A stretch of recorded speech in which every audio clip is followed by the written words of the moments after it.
My name is Maya Whitfield, and I will never forget the morning my sister called to tell me our father had died at 6:30 in the morning. The only problem was that he was sitting 2 feet behind me at my own kitchen table, dunking a tea bag and complaining that my coffee was too strong. I put the call on speaker without saying a word. Diane's voice was flat, almost bored. She said Dad had passed quietly in his sleep, that the house and everything in it now belonged to her and her husband Trevor, and that I would receive nothing, not $1, not one photograph.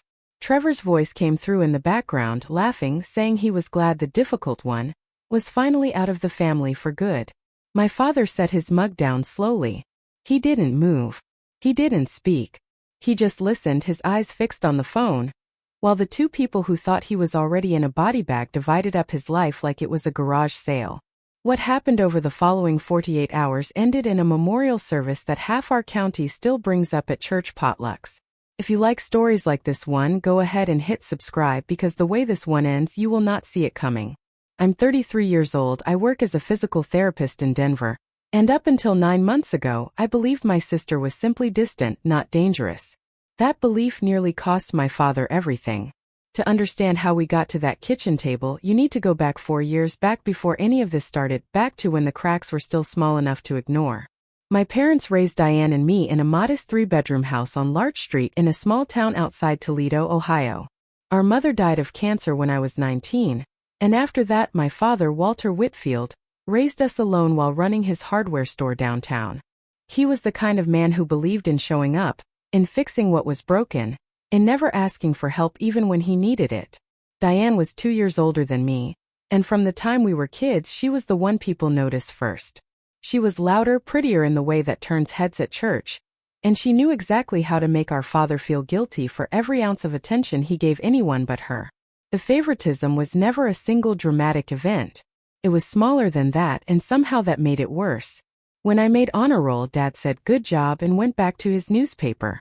When Diane got a C+ average, he took her out for ice cream because she was trying so hard. When I needed $400 for a used car to get to my community college classes, he sat me down and explained why the family couldn't afford it that month.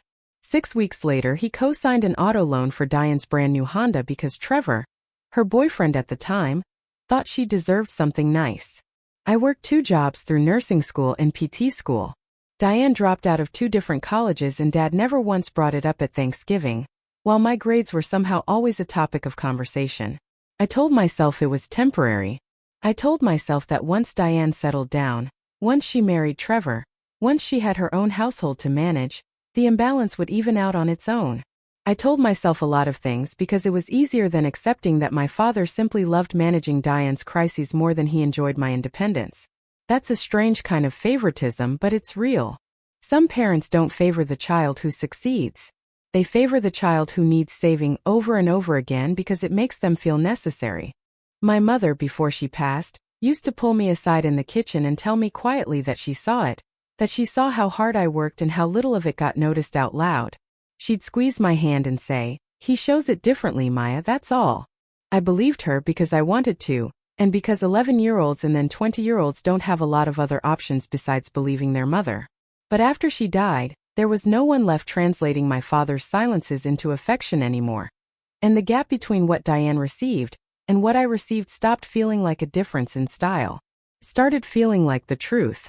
Trevor Marsh came into the picture when Diane was 26. He sold real estate, or at least he told people he did, though most of his listings seemed to evaporate before closing. He was charming in restaurants and cold in parking lots, the kind of man who tips generously in front of witnesses and stiffs the valet the moment nobody's looking. My father liked him immediately, mostly because Trevor knew how to compliment a man's tool collection. I liked him a lot less, and I said so once at Diane's engagement dinner, gently, over dessert. Diane didn't speak to me for 3 months after that. There was a third comparison I never brought up at family dinners, because it embarrassed me too much to say out loud. When my father's hardware store hit a rough stretch during the recession, I quietly wired him $1,100 from my own savings twice without telling Diane, because I didn't want it to become a competition. He thanked me both times with a hug and never mentioned it again.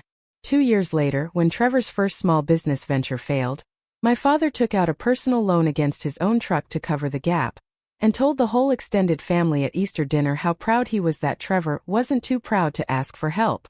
I remember sitting there with my fork halfway to my mouth, doing the math in my head, and realizing the difference wasn't the amount of money. It was which child got thanked quietly and which child got praised out loud. I used to lie awake some nights turning that over, trying to find the version of the story where it wasn't favoritism, where it was just circumstance, timing, bad luck. It's a hard habit to break, building excuses for people who never once tried to build any for you. The inciting event, the one that changed everything, happened on a Tuesday in late October. My father, then 71, was up on a ladder clearing leaves out of the gutters on the Larch Street house, something he'd done every fall for 40 years. He lost his footing, fell 9 feet, and broke his hip and his wrist in the same fall. I was in Denver when I got the call, and I offered to take a leave of absence to come stay with him during recovery. Diane insisted it wasn't necessary. She and Trevor lived 20 minutes away. They would handle everything. It sounded reasonable. It sounded, honestly, like the first responsible thing Diane had ever volunteered for, and some small hopeful part of me was relieved to see it. To manage his bills while his hand healed, Dad signed a limited power of attorney naming Trevor as his agent, strictly for paying utilities and the mortgage until his wrist was functional again. I remember him telling me about it over the phone, almost proud, like it was proof the family could finally pull together. For the first month, that's exactly what it looked like. Then the calls started changing. Whenever I phoned the house, Diane picked up instead of Dad. He was napping. He was in physical therapy. He was too tired to talk. I sent him a new cell phone for Christmas because Diane said his old one had stopped charging properly. It never arrived, according to her, lost somewhere in the mail. I sent a second one in February. Same story. Every excuse sounded plausible enough on its own, but stacked together, they started to form a pattern I didn't want to see. When I flew home for a long weekend in March, my father looked like a different man. He'd lost close to 20 pounds. His clothes hung off him. He barely made eye contact during dinner, and when I asked to look over his bank statements together, just to make sure his mortgage and insurance were staying current, Trevor cut in before Dad could even answer. "He doesn't need you second-guessing how I manage things," Trevor said, setting down his fork hard enough that it rang against the plate. "I handle it. That's what family does." Dad, sitting between us, quietly asked me to let it go. He said he didn't want to fight at the dinner table. So I let it go. And I flew back to Denver the next morning with a knot in my stomach I couldn't explain, and didn't try hard enough to untangle. 3 months passed with almost no contact. Then, on a Thursday afternoon in June, I got a call from Renee, an old nursing school classmate who now worked at a long-term care facility 2 counties over. She said there was a resident there, an older man, sharp as a tack, who kept asking every staff member on every shift whether they knew his daughter, Maya. She'd overheard his last name during a shift change, and put it together. My stomach dropped before she even finished the sentence. I drove 3 hours that same night with my hands shaking on the wheel the entire way. The moment I saw him, I understood how badly I had failed to protect him. He was thinner, his hair had gone fully white, but his eyes were clear, alert, furious in a way I'd never seen from him before. He told me Diane and Trevor had checked him in 11 weeks earlier, telling the staff he had early-stage dementia and needed supervised care. He told me he had begged them to call me. He told me Diane said I already knew, that I had agreed it was for the best, that I simply hadn't found the time to visit. None of it was true.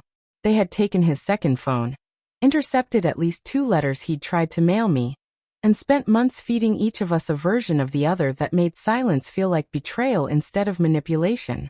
I asked the facility's director for his intake paperwork the next morning. There was no diagnosis of dementia anywhere in the chart. No cognitive assessment supporting long-term placement.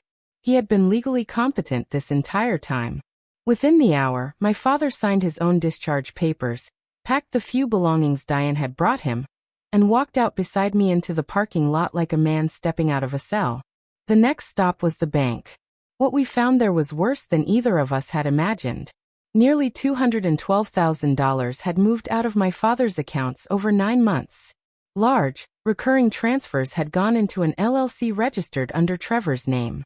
Other withdrawals lined up almost exactly with payments on a condo in Sarasota that Diane had posted photos of online, captioned "Our Little Getaway." We also found closing documents for a new second mortgage against the Larch Street house, a house my father had owned free and clear since I was in high school. I hired an elder law attorney named Priya Nandan the following week.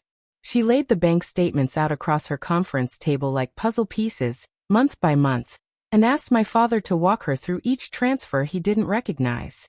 He recognized almost none of them. There was a recurring $2,200 withdrawal every first of the month that turned out to be a car payment on a truck registered to Trevor's LLC. Not to my father at all. There was a $4,000 wire in February, the same week Diane had posted a photo of a new kitchen renovation with the caption, "Finally treating ourselves." There was even a small, almost insulting withdrawal of $60 a week, every week, for what the memo line simply called miscellaneous, which added up to just over $2,800 across the better part of a year, small enough that no single withdrawal would have raised a flag, large enough over time to matter. They didn't just take from him, Priya said, tapping the stack of statements. They studied exactly how much he'd notice, and stayed under that line for months. She froze the new mortgage within days, filed to revoke every power of attorney on record, and then found something that made even her go quiet for a moment. There were 2 power of attorney documents in the file, not one. The second, broader one, the one that gave Trevor near total control over my father's finances and property, had a notary stamp dated for an afternoon when my father's own pharmacy records showed he'd been under heavy sedation following a minor outpatient procedure. He could not have signed it. He hadn't signed it. It was forged. Priya explained that if Rachel and Trevor, Diane and Trevor, ever publicly relied on those documents again, believing my father was truly gone, the resulting fraud charges would be nearly impossible for them to talk their way out of. That was the moment my father sat back in his recliner, laced his fingers together, and said quiet and steady, "Then let's give them something to rely on." Before I tell you what he actually did, subscribe now if you haven't already, because this is the part of the story nobody watching this saw coming. My father had served 2 tours in the Army decades earlier, and one of the men from his old unit, Harold Vance, had gone on to become a hospice physician before retiring. Harold owed my father a favor going back nearly 50 years, the kind of favor men that age don't discuss out loud, they just repay. My father asked him for one thing. Make a single phone call to Diane, tell her he'd passed in his sleep overnight, and let her reaction speak for itself. There was no fake death certificate, no official filing, nothing illegal, nothing that would ever hold up as fraud on our side. Just one trusted voice delivering believable news to 2 people who had already shown us exactly who they were. Diane didn't ask how he died. She didn't ask if she could see the body. Her first question, according to Harold, was whether the house paperwork was already in her name. Within hours, she and Trevor were at the Larch Street house changing the locks and going through his filing cabinet. 2 days later, the town gathered for my father's memorial at Kessler Funeral Home on 4th Street. Neighbors he'd sold hardware to for 30 years showed up. Men from his old Army unit showed up in their dress jackets. The pastor who'd married my parents 39 years earlier showed up. And so did I, sitting in the front pew, watching my sister play the grieving daughter for a room full of people who had no idea what she'd spent the last 9 months doing to the man in that closed casket. Trevor walked up to the podium in a suit that fit him a little too well for a funeral, cleared his throat, and announced that Walter had left the house, his savings, and his truck entirely to Diane. Then, with what I can only describe as pride, he read aloud a line from what he called Dad's final wishes. A line stating that I had been intentionally excluded from the will for years of, quote, disrespect and distance. The room went silent, the kind of silence that has weight to it, because half the people in those pews had watched me visit my father every single holiday for years while Diane skipped 3 Christmases in a row. Just as Trevor folded the paper back up, the side door creaked open. My father walked into his own memorial service in the same navy suit he'd worn to my nursing school graduation. Every head in that room turned at once. Diane's face went the color of the tablecloth. Trevor froze mid-motion, the forged document still raised in his hand like he'd been caught reading a script nobody else had agreed to perform. Dad walked slowly up the center aisle, stepped past his own closed casket without so much as glancing at it, and took the podium from Trevor's slack hand. He adjusted the microphone, looked out at the room and said, calm as a man discussing the weather, "Dead men don't sign paperwork." And apparently, neither did I. Priya stood up from the second row and laid the evidence out for the room, because she'd anticipated exactly this moment and prepared for it. Bank statements tracing every transfer. Pharmacy records proving the forged power of attorney was signed while my father was medically sedated and nowhere near a notary's office. Text messages between Diane and Trevor discussing, moving Dad somewhere he won't cause problems. Even the notary himself, contacted the day before, had quietly admitted under questioning that he'd never actually verified the signer's identity in person, just stamped what Trevor handed him. "This is insane," Trevor said, backing toward the wall as the room turned on him, his voice climbing an octave higher than the confident tone he'd used at the podium 2 minutes earlier. "We're family. Whatever paperwork got mixed up, we can fix this quietly. We don't need deputies, we don't need a scene." "You made the scene," my father said, without raising his voice at all, "the moment you decided my death was a business opportunity."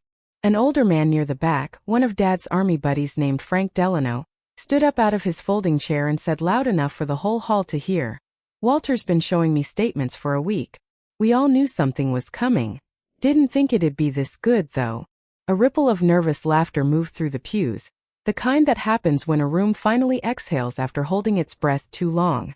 2 sheriff's deputies who had been waiting discreetly in the parking lot came through the front doors within minutes.